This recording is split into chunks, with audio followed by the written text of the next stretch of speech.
Welcome to The Outlet, an NBA podcast hosted by Nick Fay and Kory Waldron. On this episode of The Outlet, Kory and I preview the Eastern Conference Finals between the Boston Celtics and Miami Heat. We look at player matchups, coaching, strategy, and give our prediction. As always, you can find us on all streaming platforms. Enjoy the show. All right, Kory. Eastern Conference Finals, we got our matchup, Miami Heat, Boston Celtics. Celtics obviously went with 7 with the Raptors. Heat had the big upset, taking care of the Bucks in 5, which feels like almost 2 weeks ago, considering how long that, Raptors and Celtics series went. What are your thoughts about this series going in? Just initially, what are you thinking? Well, initially where my mind goes is the fact that last time we saw these teams battling it out, it was LeBron James versus the big three. Yeah. LeBron had a big three himself, but it was the battle of the big threes. And now it's a completely different type of team for Miami and for the Celtics. Obviously, Miami has this by committee team. It's the next man up mentality. Everybody produces, everybody's locked in. And then the Celtics are this team being led by 2 young blossoming stars in Jason Tatum and Jaylen Brown. And you have Kemba Walker, expecting Gordon Hayward to be back at some point in this series. Marcus Smart obviously had a huge series last round shooting, 39% from 3. But it's, which one of these teams? Obviously, the Celtics are the better offensive team. And then Celtics also had the number 1 defensive rating in the postseason. I was about to say. Then you think about the postseason, and the Celtics have been one of the better defensive teams. So it's going to be interesting to see if star power can outmatch team compatibility with the Miami Heat. It's interesting, too, is because considering who Boston played, Philly obviously wasn't fully healthy, didn't have Ben Simmons, their offense is kind of trash. And then Toronto going in that series, we had a lot of questions about their clutch offense, and I feel like it still looked pretty bad. So now having a player like Jimmy Butler to deal with down the stretch is going to provide something different. But again, like you said, Boston's talented. Boston is filled with good players, and they're going to be getting Hayward back, and Jason Tatum's extending, and Kemba Walker's coming off of a rough series. Some of that's credit to Toronto's defense. But if he can get going, that's going to be the real issue. So I think there's a lot of, areas we're going to discuss today about how things can go. Any other takeaways before we get into the matchups? I would be interested to know what Jimmy Butler's shoulder is, right? He kind of banged up his shoulder late in that Milwaukee Bucks series. Does that hinder him? Because again, obviously the Miami Heat whole strategy is to not rely on Jimmy Butler to take a boatload of jump shots, but to pick his spots. But what happens if Jimmy Butler's shoulder is bad and he can't shoot at all? Because he didn't want to shoot in those last couple games. He was kind of going away from the jump shots, which he was hitting early on in the series against the Pacers. So I wonder about that. And then on the flip side, obviously Hayward we're expected back at some point, but can Marcus Smart shoot that efficiently? If he's going to shoot 41% from the field and basically 40% from 3, 15 points per game, 6 rebounds, 5 assists, and be the best defender on the court. Right, play that kind of defense. That's exactly what the Celtics need, because the guard play for the Miami Heat is kind of what sticks out. Goran Dragic's played really well. Tyler Herro's played really well. Jimmy Butler, of course. So if Marcus Smart can keep the offensive efficiency up, he keeps them on the floor, and they need the defense on the floor. It's going to be interesting, too, with the versatility, and this kind of gets into matchups, is how Miami has probably more switchable guys where they don't have those small guards like Fred VanVleet. And Kyle Lowry did a good job on Tatum, but they have more bodies, I feel like. But there's also probably guys for them to attack on that Miami team. Like Duncan Robinson, if he gets an ISO with Jason Tatum, obviously you're taking Jason Tatum there. And even Goran Dragic is a good defender, but I feel like, Tatum can kind of go after him. So it's going to be really important for, I think, Jimmy Butler, Jay Crowder, and Bam to make sure that they're getting the matchups they want defensively. So Tatum doesn't go off, because I think as good as Jaylen Brown is, you rather see him beat you than Jason Tatum. Yeah, no, at this point, you definitely rather have Jaylen Brown beat. And also, talking about Goran Dragic's, this is a guy that I think Kemba, this is a big series for Kemba. Granted, last series was kind of tough, as we mentioned, with the defensive matchups. There isn't a lockdown guard on this team that can match up Kemba. Now, of course, if Jimmy Butler decides to guard Kemba, that's different. But I don't think Goran Dragic, Kendrick Nunn, Tyler Herro, who's actually probably a above average defender for a guy who's a rookie. And I don't think any of those guys, if Kemba's at his best, match up well against Kemba.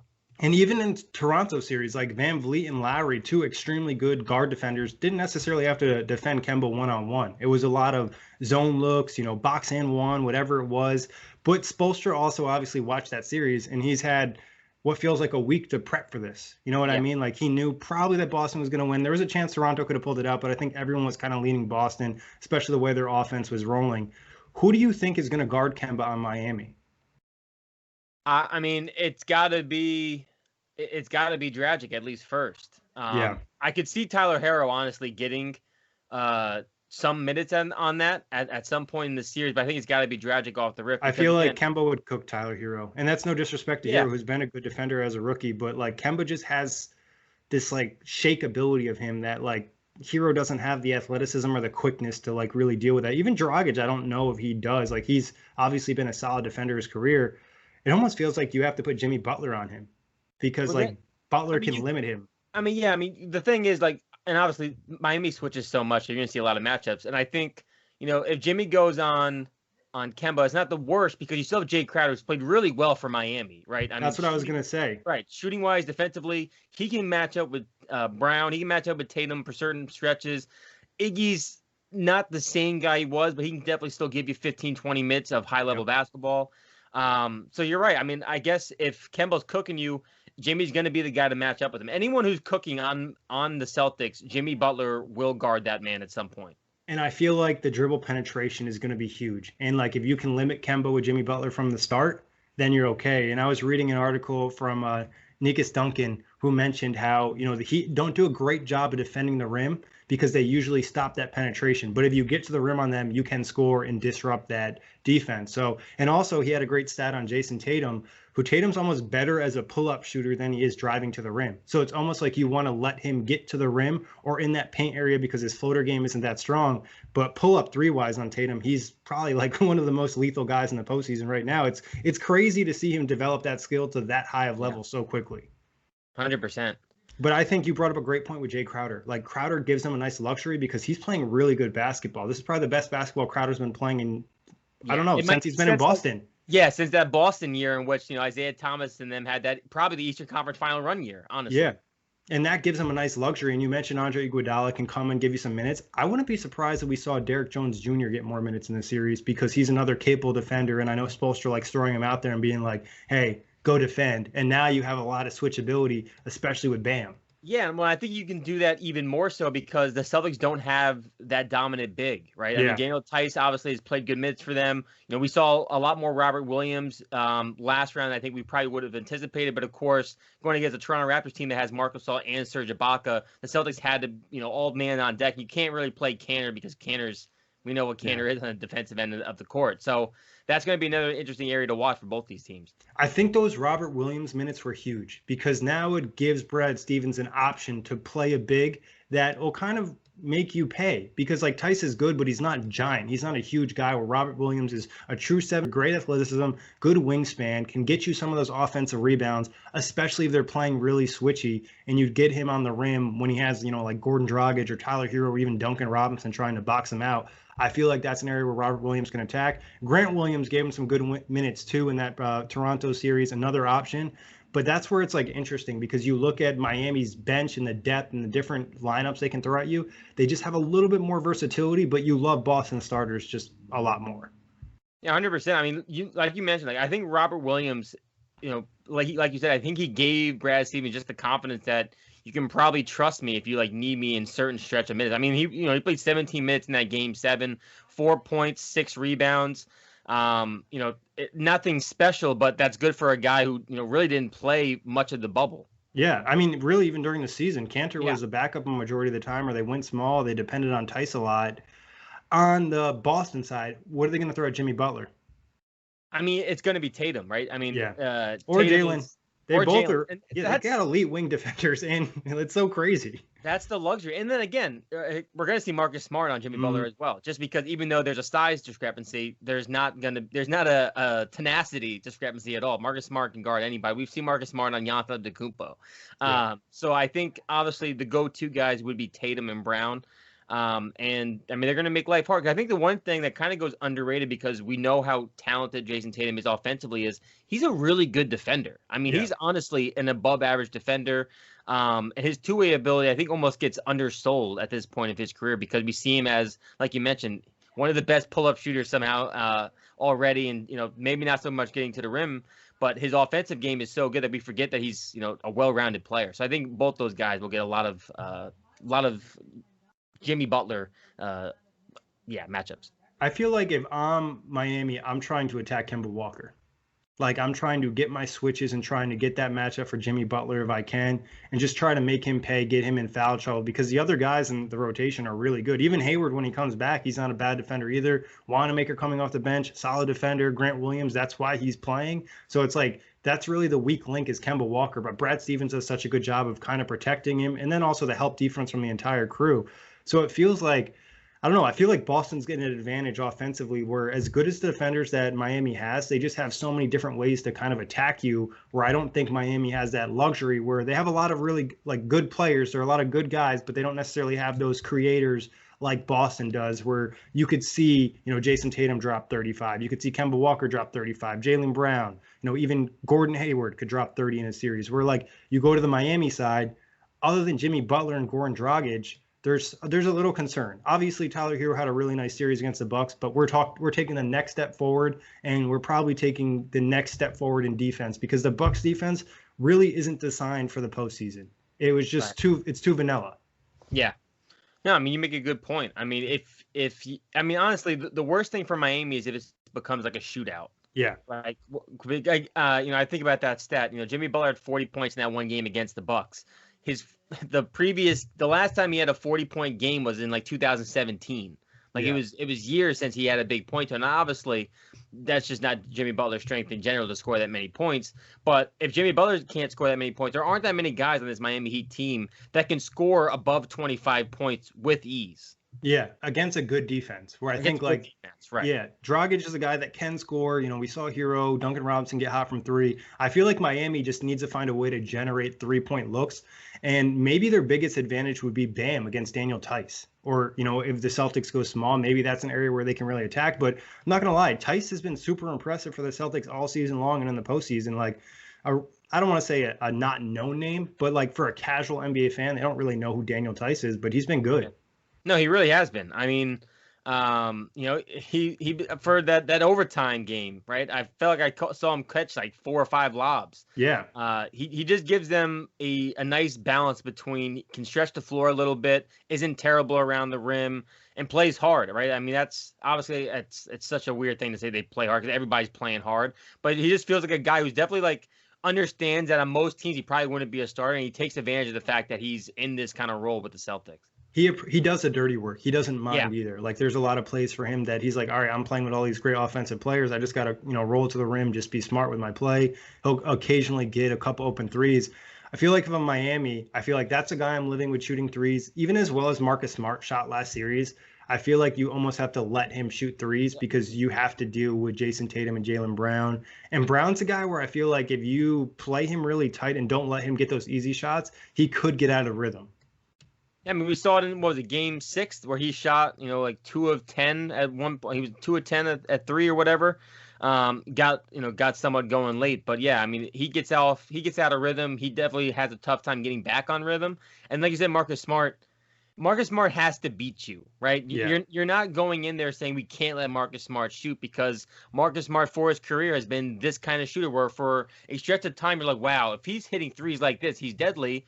And then, you look at the regular season this year, he shot 37 and 34 from the field respectively. And you're not worried about that. Yeah, it's hot or cold, where it's just like you're going to have to live or die with that, where like you don't want to give open threes to Kemba, you don't want to give open threes to Jason Tatum, let the lesser guys kind of deal with it. But what are some other areas in this matchup you're kind of looking at where either team can attack, or there might be advantage or disadvantage? Anything else? I mean, I don't know if it's not really an advantage. I don't know if it's an advantage, but I would say like just something to watch would be which team dominates on the offensive boards, or can one of these teams dominate on the offensive boards? Because these aren't two teams necessarily that are offensive board crashers. Yeah. Yeah, they don't necessarily play super big. I even could see a stretch in the series where Boston elects to go small if Hayward's healthy, go with Kemba, Marcus Smart, Jason Tatum, Jaylen Brown, and Gordon Hayward, and just be like, if Bam's going to beat us on the boards, we're like, he's not that much taller than Jason Tatum if they go with that group rebounding. But I think the toughness on Miami is going to be interesting. And I'm kind of intrigued to see like what Miami does when the talent, like not to say, it sounds crazy to say, but not to say Milwaukee's not talented, but they just weren't playing at a high level to make the jump from going against playing the Pacers and playing the Bucks, and now they're playing a Celtics team where you can be attacked by 4 or 5 different players. Where in the previous series, we talked about it was Giannis, Chris Middleton, Eric Bledsoe wasn't good, Brook Lopez really wasn't amazing, and we know the Pacers weren't 100%, missing Sabonis, Victor Oladipo not himself, T.J. Warren didn't really have a good series. Do you think it's going to be an adjustment period for Miami to be like, oh, wow, this is like an extremely talented Boston team? And it's so crazy to say that after they just played the 1 seed in the Bucks, but the Bucks just were not the same Bucks we saw during the regular season, and something was just they were not in sync. And Spoelstra just knew exactly what Bud was doing and just cut that game plan, where Brad Stevens is going to adjust on the fly and he's going to hit you with crazy stuff. I mean, I think there's going to be an adjustment period but I don't think it's. Because, if you look at Boston side, they just faced Toronto. And in some ways, it's similar to kind of how Miami is. Versatile, a lot of different things, a little bit more defense focused. Obviously, Miami's been probably playing better in the postseason, but it feels like the jump is definitely there, where Boston just came out of a Game 7. They're kind of cooking. They have all these weapons, and it's just something Miami hasn't saw, where I feel like Boston might be a little bit more prepared going this game. I feel like Boston might be more prepared. But I just have a feeling that between, Haslam, like just the presence he has as well, and Spoelstra.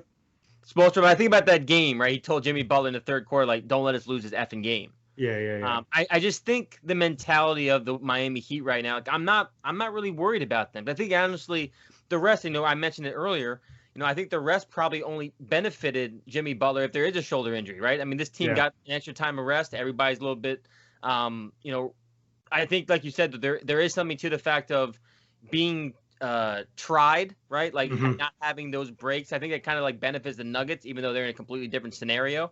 But I think having those constant games and constant battles when you're going into another round, you're just more ready and you're more amped up to go. So I think that is a slight benefit to the Celtics. But I don't see Miami dropping off the energy level. I don't see them coming into game 1 flat. Like I would be shocked if in that game 1 we saw a Miami team that looked flat. I feel like that, if anything, it's going to be a really good game 1 because you have a rested team and a team that's still got a lot of momentum.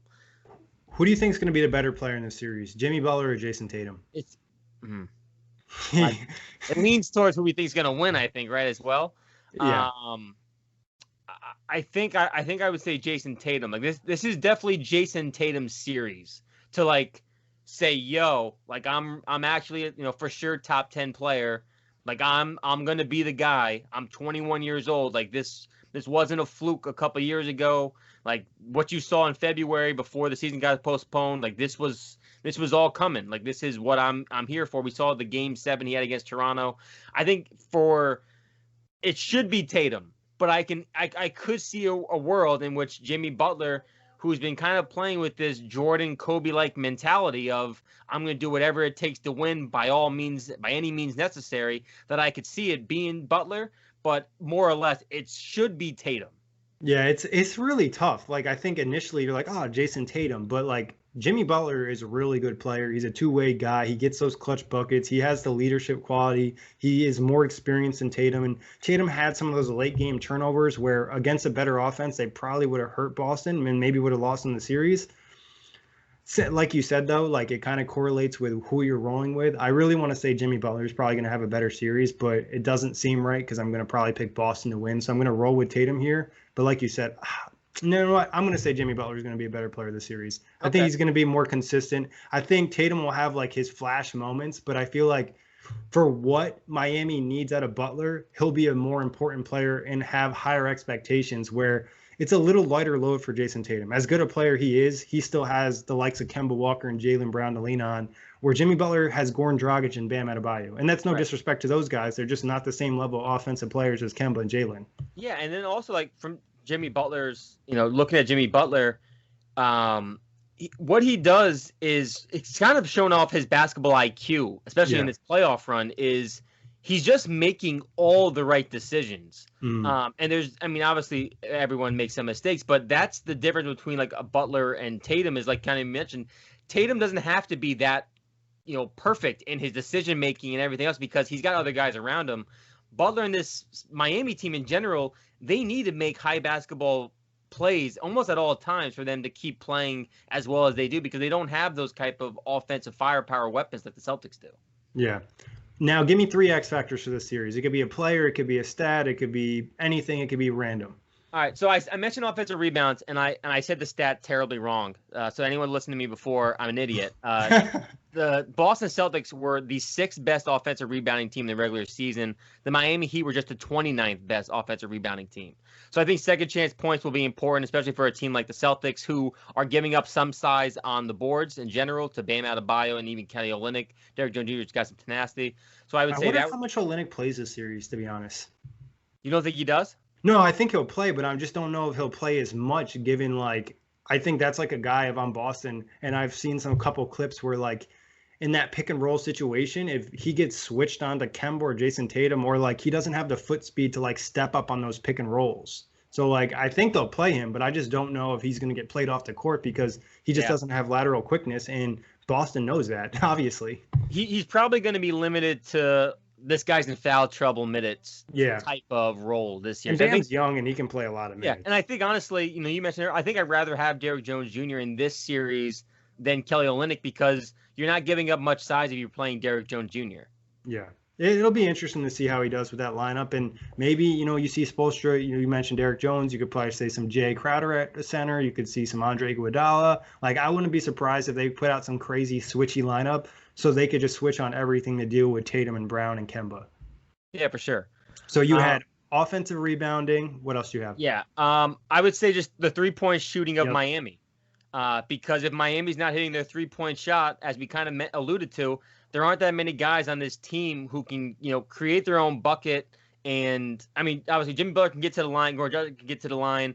But then if the other guys are hitting their 3-point shot, this offense becomes really limited. And obviously the Miami Heat were, the second best 3-point percentage team in the NBA. They shot the 9th most attempts, 35.4 per game, 6th most makes.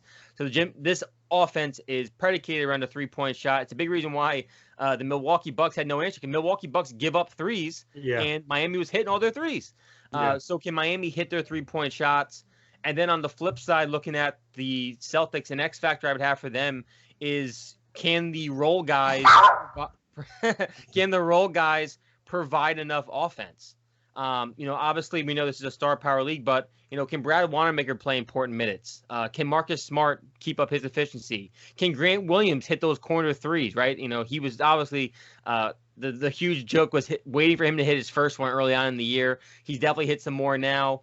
Can Robert Williams be a factor because they're going to need a backup center behind Daniel Tice? So for me, it's the role players for the Boston Celtics as the X factor.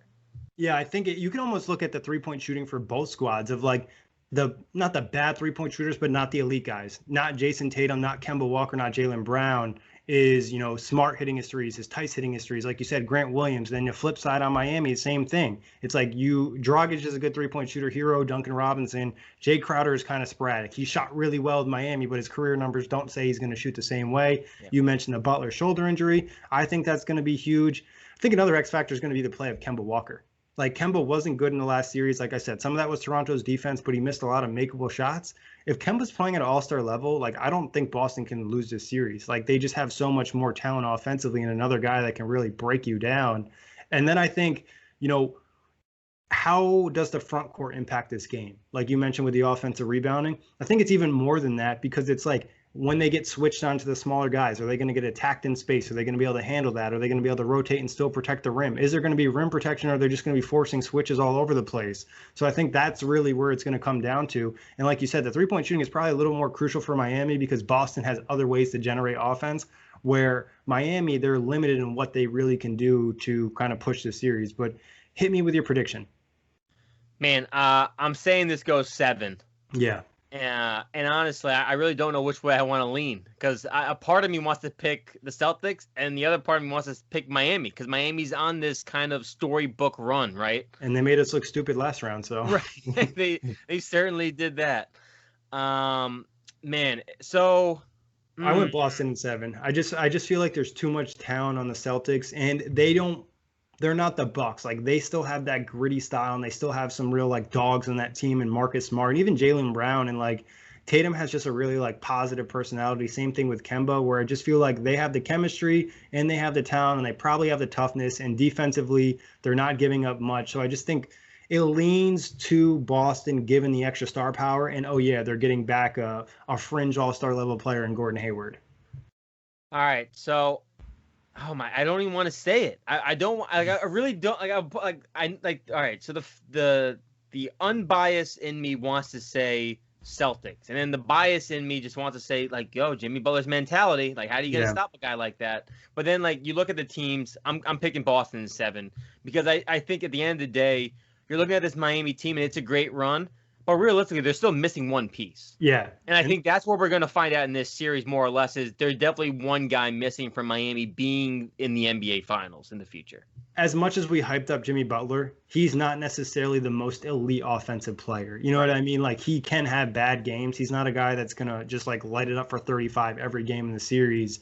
And you could probably say the same thing for Boston, but they have the luxury of choosing between 3 or 4 guys to be their lead scorer on any given night, where, like we kind of talked about, Miami, it's pretty much either Butler, it's Dragic. I mean, you can, if you want Hero to do it, like that's kind of a crazy expectation for a rookie. And as good as Bam is, he's not a guy that's going to drop 30 points. He's more likely to give you 20, 10, and 10. Right. No, 100%. And you know, a guy like Kendrick Nunn too, who's like really good in the regular season, he has not been that big of an impact yet in the playoffs. And they haven't really played him a ton, to be honest. No, they haven't. I'm actually curious to know why that is because I know a lot of people were like, wait, Dragic wasn't starting all year. I was like, no, Dragic was not starting. He was the 6th man, and Kendrick Nunn was starting, and Kendrick Nunn lost his spot. Now, granted, you know, I think come playoff time, if Dragic's going to play as well as he's played, you would much rather have Dragic starting anyways than Kendrick Nunn. But he's the experienced vet. Like, yeah, 100%. It's going to be interesting. I think. What does Miami need to do for an upset? What Miami needs to do for an upset, I mean, if they're hitting their threes and they're playing that, they're able to run their offense with the ball moving, and you're not having to rely on one guy to get you buckets. Like for example, I don't like Miami in that game 7 that the Celtics just played against the Raptors. That's not a good game for Miami. When it's that choppy and that slow, that's not where Miami thrives. That would be a game that I think favors the Celtics because they have more guys who can create off the dribble and get more shot creators, like you mentioned. Brown, Tatum, Kemba. Like that, those game 7s are what favor the star-like teams. As you mentioned, Jimmy Butler isn't that kind of guy. So I think it would be Miami getting out early, right? Yeah. Having good starts and not having to play from behind or trying to catch up. So it would be hot starts, I think, which is a weird. I don't think I've ever said that would be a factor in a game. But I think, they can't really play from behind. Yeah, they can't play from behind. Not successfully for a 7-game series against this team at least. And that's kind of how I felt about Toronto. And I felt like that's why Toronto really lost the series because they just constantly were behind and they'd have to put in so much effort in coming back that by the time it was the 4th quarter, they couldn't get those possessions. I think Miami, like you said, they got to get out, to a lead. And I think you really want to disrupt Jason Tatum and Kemba Walker to start the series. You want to do what you can to just put them out of rhythm. Probably same thing with Jaylen Brown. Force those other guys to beat you and just never let them get comfortable. Like, you can't let Tatum or Kemba get comfortable. And we saw last series when Kemba's not comfortable, he's not is as impactful, especially defensively because he's so undersized. It's harder for him to have an impact on the game. And I think like the rookies and the young guys are going to have to play really well for Miami. Like, Tyler Hero's already impressed the hell out of me in the 2nd round. Like, he's going to have to continue to do that against a better team or a better defensive team. Duncan Robinson's going to have to be lights out, and Jay Crowder and some of those, even Derek Jones Jr., if he plays minutes in the series, is going to have to make his threes. They're going to have to make Boston pay when they help on those Jimmy Butler drives or on those Bam drives or whoever it is, Gordon Dragic. Like, they're going to have to make them pay so they can't help and protect the guy maybe like Kemba Walker defensively. Do you think Butler gets the Tatum defensive assignment right off the bat?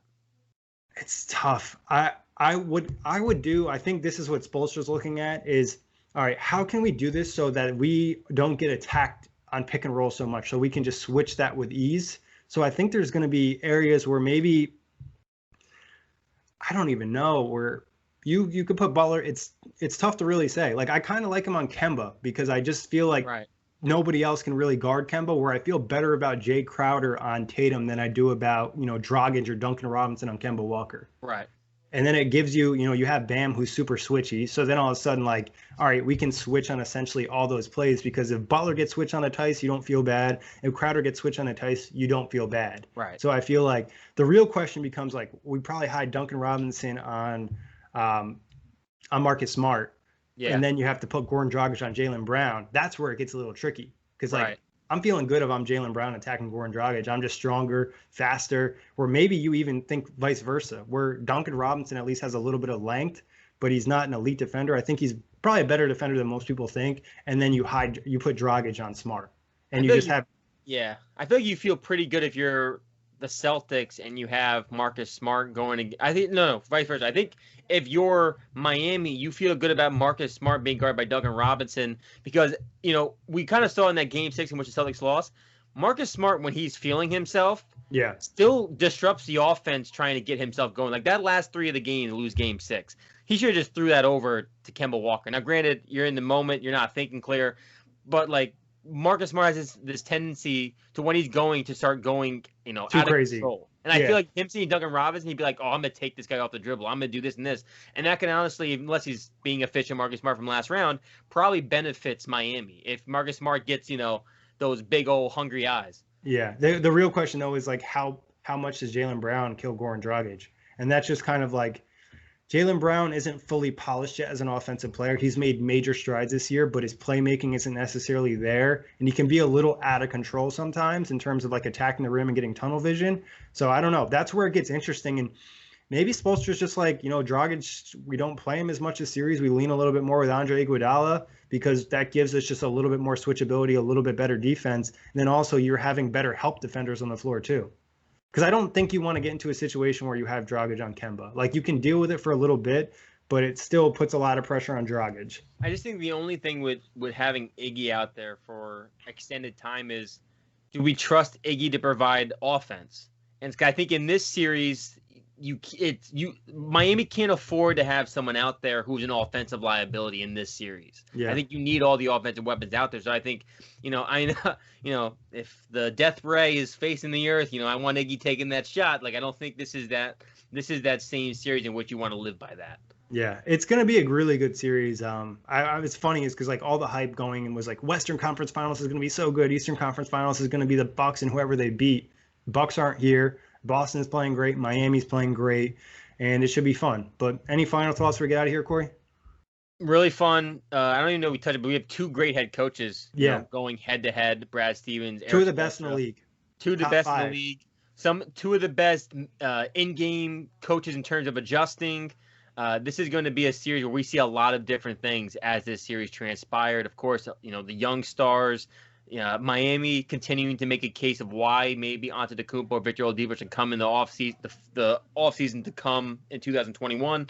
A lot of fun storylines. It should be a fun series. Yeah, I think the one storyline that I'm really like intrigued with, and we talked about a little bit, was like, is Tatum going to take Butler's spot in terms of like the top player rankings? You know what I mean? Like, I'd say Jimmy Butler's a top 15 player.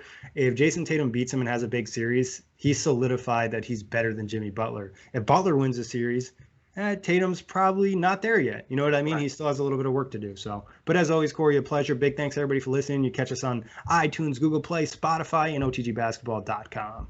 Peace out, knuckleheads.